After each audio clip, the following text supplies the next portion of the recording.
Hello students, I am Harish Kumar Gaur and in this lecture we are going to discuss an important topic of mental ability, class 8, mixture. Mixture includes different types of topics, different topics of non-verbal part in mixture we will discuss. So in which like the non-verbal part like mirror water image, figure partition counting, figure embedded, completion of figure formation, like those non-verbal topics are included in this chapter mixture. Alright, so let's start with the first topic, figure partition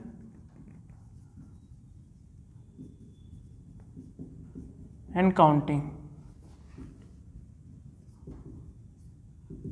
Figure partition and counting, this is the first topic in mixture. Okay, now figure partition and counting में क्या होगा, हमें mostly we have the questions of figure counting. इसमें सबसे main topic क्या है हमारा, figure counting है. हमें क्या करना है, we have to count the figures. अब कौन से फिगर्स काउंट करने हैं, like triangles, squares, rectangles, pentagons, hexagons, straight lines, इस तरह की काउंटिंग हमें करनी है फिगर, गिवन फिगर में. Okay, so that is called figure counting. Okay, अब देखिए फिगर काउंटिंग के लिए हमें कुछ मेथड्स, कुछ ट्रिक्स भी होती हैं, बट जो ट्रिक्स होती हैं those tricks which only can be used in some particular figures. कुछ पर्टिकुलर फिगर्स के लिए ही कुछ ट्रिक्स होती हैं, पर्टिकुलर टाइप ऑफ फिगर्स के लिए ही ट्रिक्स होती हैं. जैसे कि हम बात करें सबसे पहले फिगर काउंटिंग होती कैसे, तो देखिए सपोज हमें दे दिया ये ट्राइंगल दे दिया. अब हमें इस ट्राइंगल में नंबर ऑफ ट्राइंगल्स काउंट करने हैं, नंबर ऑफ ट्राइंगल्स काउंट करने हैं कि कितने नंबर ऑफ ट्राइंगल्स हैं. So will count number of triangles. अब नंबर ऑफ ट्राइंगल्स कैसे काउंट करें, तो जब भी इस तरह का कोई फिगर हो तो सबसे बेस्ट ऑप्शन है इस छोटे वाले ट्राइंगल को, इस वाले ट्राइंगल को मैं ए मान लेता हूँ, बी सी डी, 4 ट्राइंगल्स हो गए, या 1 2 3 4 कह दो, B C D A B C D कह दो. ओके, तो A B C D 4 triangles तो ये हो गए. उसके बाद अगर मैं ए और बी को मर्ज कर दूं तो एक ट्राइंगल बनेगा, बी और सी को मर्ज कर दूं तो भी एक ट्राइंगल बनेगा, सी और डी को मर्ज कर दूं तो भी एक ट्राइंगल बनेगा. नेक्स्ट 3 3 को मर्ज कर देंगे, ए बी सी, और फिर बी सी डी, और फिर मैं चारों को मर्ज कर दूंगा तो सबसे बड़ा ट्राइंगल बन जाएगा, है ना. तो अब देखते हैं टोटल नंबर ऑफ ट्राइंगल्स कितने हो गए, 1 2 3 4 5 6 7 8 9 10 नंबर ऑफ ट्राइंगल्स हो गए. ओके, दूसरा मेथड भी है मेरे पास, इसको सॉल्व करने का हमारे पास दूसरा मेथड भी है. अब देखिए यहाँ पर कितने ट्राइंगल्स गिवन है, 1 2 3 4 ट्राइंगल्स है. तो आप क्या करो, 4 तक का सम ले लो नेचुरल नंबर्स का. नेचुरल नंबर्स का अगर आप 4 तक का सम ले लोगे तो वो भी 10 आएगा, और 10 ही ट्राइंगल्स हमारे निकले थे, है ना.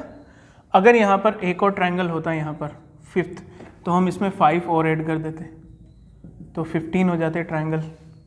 ओके, अगर एक और ट्राइंगल होता 6, तो हम इसमें 6 और ऐड कर देते तो 21 ट्राइंगल्स हो जाते. तो इस तरह से हम total number of triangles find out कर सकते हैं. ओके, तो इस तरह से हमें ट्राइंगल्स काउंट करने हैं, कभी ट्राइंगल्स कभी स्क्वायर्स. अब जैसे कि ये एक छोटा सा स्क्वायर है, इसमें प्लस का साइन बना हुआ है, तो यहाँ पर नंबर ऑफ स्क्वायर्स कितने होंगे. अब नंबर ऑफ स्क्वायर्स की अगर हम बात करें तो 1 2 3 4, और एक इन चारों को मिलाकर एक बड़ा स्क्वायर बन गया. So total number of squares are 5, easily count हो गए. बट अगर इस स्क्वायर को इस तरह से डिवाइड कर दिया जाए तब कितने स्क्वायर्स होंगे,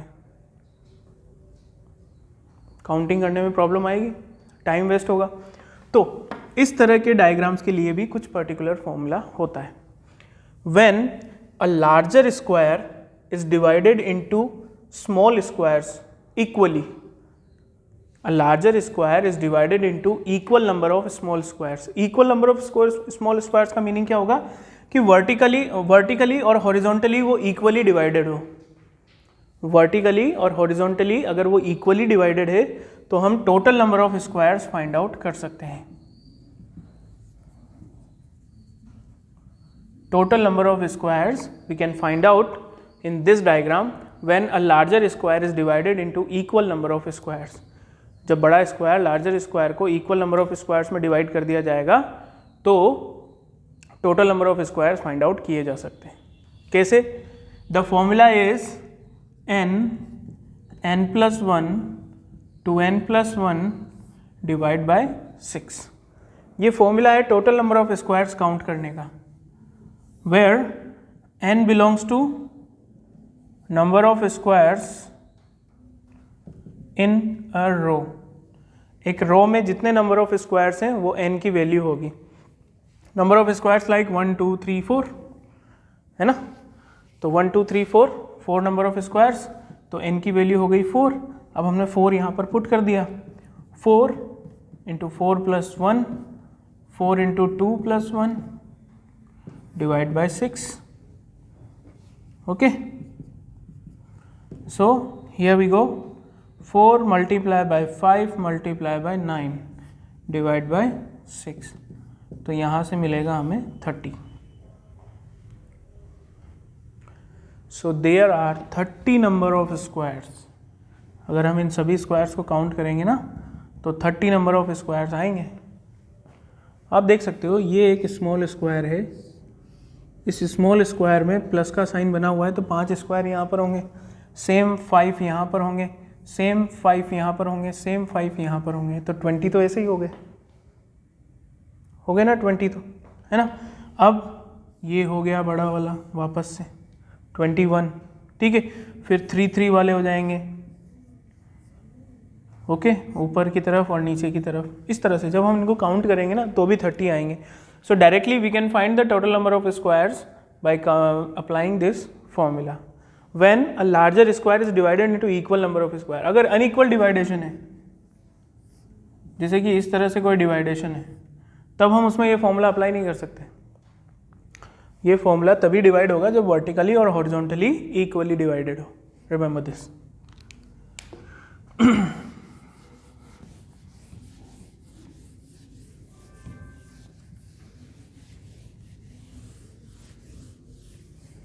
ओके, नेक्स्ट, अगर हमें स्क्वायर काउंट नहीं करना हो, हमें रेक्टेंगल काउंट करना हो। ओके, इस तरह से अगर हमें रेक्टेंगल काउंट करना हो, ऑलराइट। अब रेक्टेंगल काउंट करना है तो क्या करें? नॉर्मली हमें रेक्टेंगल काउंट करने पड़ेंगे। आप देखिए यहाँ पर अनइक्वल डिवाइडेशन है, इक्वल डिवाइडेशन होता तो शायद हम वो फॉर्मूला अप्लाई कर देते जो हमने प्रीवियसली अभी स्क्वायर के लिए पढ़ा, वो फॉर्मूला अप्लाई कर देते, बट ये अनइक्वल डिवाइडेशन है। 1 2 3 4 5 वर्टिकली आपके पास 5 नंबर ऑफ रेक्टेंगल्स हैं, हॉरिजॉन्टली आपके पास 3 नंबर ऑफ रेक्टेंगल्स हैं।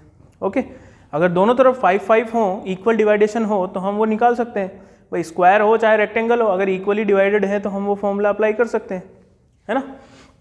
बट अगर अनइक्वल डिवाइडेशन है और हमें फाइंड आउट करना है नंबर ऑफ रेक्टेंगल्स, तो यहाँ पर भी एक फॉर्मूला होता है, बट जो फॉर्मूला होता है वो number of rectangles including squares को कैलकुलेट करता है। Number of rectangles including squares को कैलकुलेट करेगा। मतलब इस रेक्टेंगल से कुछ स्क्वायर्स भी बनेंगे, जैसे कि अगर मैं 1 2 3 4, ये 4 नंबर ऑफ रेक्टेंगल्स यहाँ से और 4 नंबर ऑफ रेक्टेंगल्स यहाँ से, इन सभी को अगर एक साथ मर्ज करके बनाऊँ तो ये एक स्क्वायर पॉसिबल हो सकता है। सपोज ये एक स्क्वायर है, ओके, इसी स्क्वायर को मैंने डिवाइड कर दिया इस तरह से,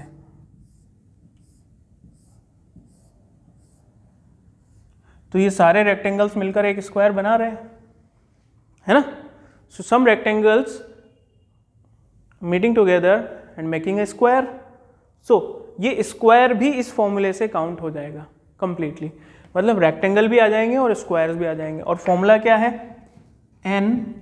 n plus 1/2 multiply by m plus 1/2। इसमें आपके रेक्टेंगल्स भी आ जाएंगे और आपके स्क्वायर्स भी काउंट हो जाएंगे। अब कैसे होंगे? n और m की वैल्यू क्या होगी? तो n number of rectangles number of rectangles horizontally in row, and M is number of rectangles vertically in column. Okay तो ये हो गया आपका n की वैल्यू, तो हॉरिजॉन्टली जितने नंबर ऑफ रेक्टेंगल्स हैं एक रो में वो हो गया, और एक कॉलम में वर्टिकली जितने नंबर ऑफ रेक्टेंगल्स हैं वो m की वैल्यू हो गई। तो जैसे कि मैं यहाँ पर बात करूँ n, तो n कितना हो जाएगा 1 2 3, और m, तो m की हम बात करें तो 1 2 3 4 5, m की वैल्यू हो गई 5। ओके अब n की जगह मैंने 3 पुट कर दिया, 3 इंटू 3 प्लस 1/2, और m की जगह मैंने 5 पुट कर दिया, 5 into 5 plus 1/2। When we solve this, 3 into 4/2 multiply by 5 into 6/2, और जब हम इसको सॉल्व करेंगे तो ये हो जाएगा आपका 90। Okay so 90 number of rectangles including squares are there in this figure. तो ये कुछ पर्टिकुलर डायग्राम्स थे जिनके लिए हमने कुछ फॉर्मूलाज इस्टेब्लिश किए। जैसे सबसे पहले वाला ट्रायंगल था, ट्रायंगल में हमने फाइंड आउट किया कैसे काउंट कर सकते हैं, बट वो उसी टाइप के पर्टिकुलर डायग्राम के लिए, यानी कि एक ट्रायंगल को अगर इस तरह से डिवाइड कर दिया जाए तो हम वो फॉर्मूला अप्लाई कर सकते हैं। एक स्क्वायर को अगर इक्वली डिवाइड कर दिया जाए तो हम वो फॉर्मूला अप्लाई कर सकते हैं। ओके और अगर किसी स्क्वायर को या रेक्टेंगल को अनइक्वल डिवाइड किया जाए तो हम ये फॉर्मूला अप्लाई कर सकते हैं।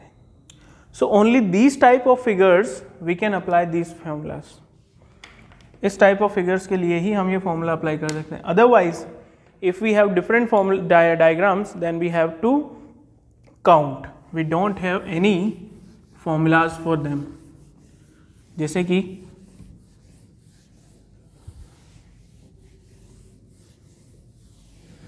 उनके लिए हमारे पास कोई फॉर्मूला नहीं होता है। अगर कोई डिफरेंट डायग्राम आ जाता है उसके लिए फिर हम क्या कुछ पर्टिकुलर डायग्राम्स को लर्न करके रखते हैं।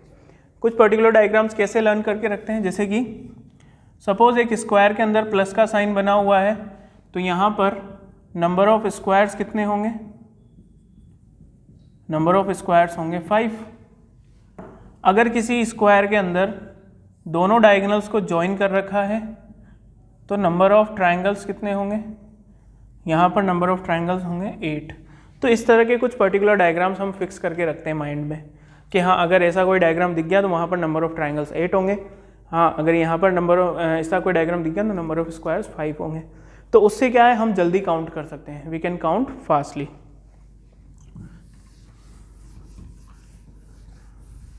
Suppose we have a diagram like this.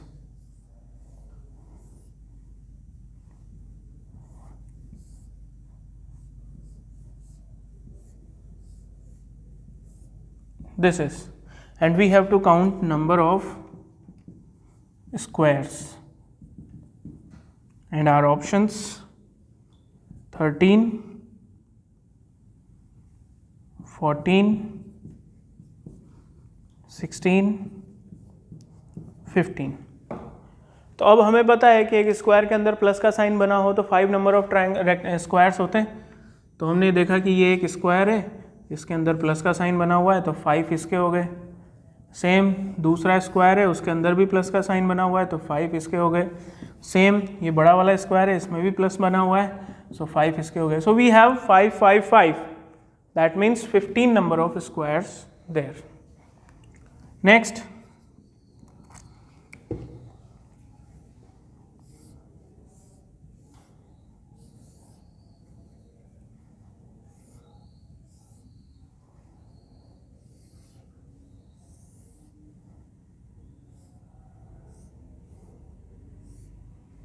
this is the diagram and we have to count number of triangles and squares. Number of triangles and squares both we have to count, and the options are 28 triangles, 10 squares. Option B, 28 triangles, 8 squares. Option C, 32 triangles, 10 squares. And option D, 32 triangles, 8 squares. Okay, so let's count which is the right answer. तो देखते हैं, देखो ये एक square है, square के अंदर plus का साइन बना हुआ है, that means there are how many number of triangles squares 5. ऐसा ही एक बड़ा स्क्वायर है, उसमें भी प्लस का साइन बना हुआ है, that means there are totally 10 number of squares. 10 squares हैं, यानी कि ए और सी में से कोई एक ऑप्शन होगा. ओके, अब अगर हम इस स्क्वायर को देखें तो इस स्क्वायर में दोनों डायगोनल्स को ज्वाइन कर रखा है और उसके साथ साथ एक प्लस का साइन भी बना हुआ है. तो यहाँ पर हम नंबर ऑफ ट्राइंगल्स काउंट कर लें. 1 2 3 4 5 6 7 8 हो गए 8. अब देखिए इन दोनों को मिलाकर 9, इन दोनों को मिलाकर 10, इन दोनों को मिलाकर 11, इन दोनों को मिलाकर 12. ओके, इन चारों को मिलाकर 13, 14, फिर इन चारों को मिला दो तो 15 और फिर इन चारों को मिला दो तो 16. So totally we have 16 number of triangles in this diagram. अभी मैंने बताया था कि अगर केवल क्रॉस का साइन बना हो तो 8 नंबर ऑफ ट्राइंगल्स होते हैं, लेकिन अगर इसमें प्लस का साइन भी बना हो तो कितने हो जाते हैं? 16 ट्राइंगल्स हो जाते हैं. तो 16 ट्राइंगल्स तो इस इनसाइड स्क्वायर के लिए, क्योंकि इसमें दोनों तरह के साइन बने हुए हैं, क्रॉस भी और प्लस भी, और बाहर वाले स्क्वायर में भी दोनों बने हुए हैं, क्रॉस और plus. So 16 triangles are in the inside square and 16 triangles are in the outside square. So 16 plus 16 32. So 32 triangles and 10 squares. So like this we can count.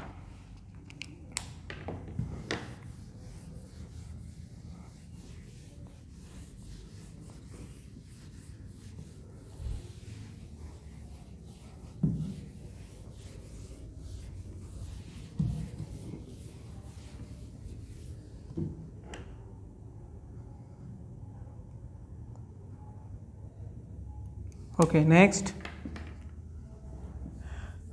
we have to count number of triangles here. Okay, and our options: option A 5, option B 6, option B C 8 and option D 10. ये हमें count करना है. तो हम देख सकते हैं कि देखो 5 ट्राइंगल्स तो हमें ऑलरेडी विजिबल है, 1 2 3 4 5. ये छोटे छोटे स्मॉल ट्राइंगल्स जो हैं 5 तो बन ही रहे. अब बाकी क्या 5 से ज़्यादा बन सकते हैं? सो ऑब्वियसली बन सकते हैं. अगर हम इस पॉइंट से स्टार्ट करें, इस पॉइंट को और इस पॉइंट को, 1 2 3, इन तीनों पॉइंट को अगर हम ज्वाइन करें तो एक ट्राइंगल बन रहा है ना. ये एक ट्राइंगल हो गया, ठीक है. इससे ये 1, ये 2, ये 3, इन तीनों को अगर मैं ज्वाइन करूं तो एक ट्राइंगल बन रहा है ना. नेक्स्ट 1 2 3, इन तीनों को अगर मैं ज्वाइन करूं तो भी एक ट्राइंगल बन रहा है. ये अलग ट्राइंगल है, ये अलग ट्राइंगल है. तो हर एक वर्टेक्स से एक एक ट्राइंगल निकल के आ रहा है from each and every vertex. 1 2 3 4 5, 1 2 3 4 5, हर एक से एक एक ट्राइंगल निकल के आएगा.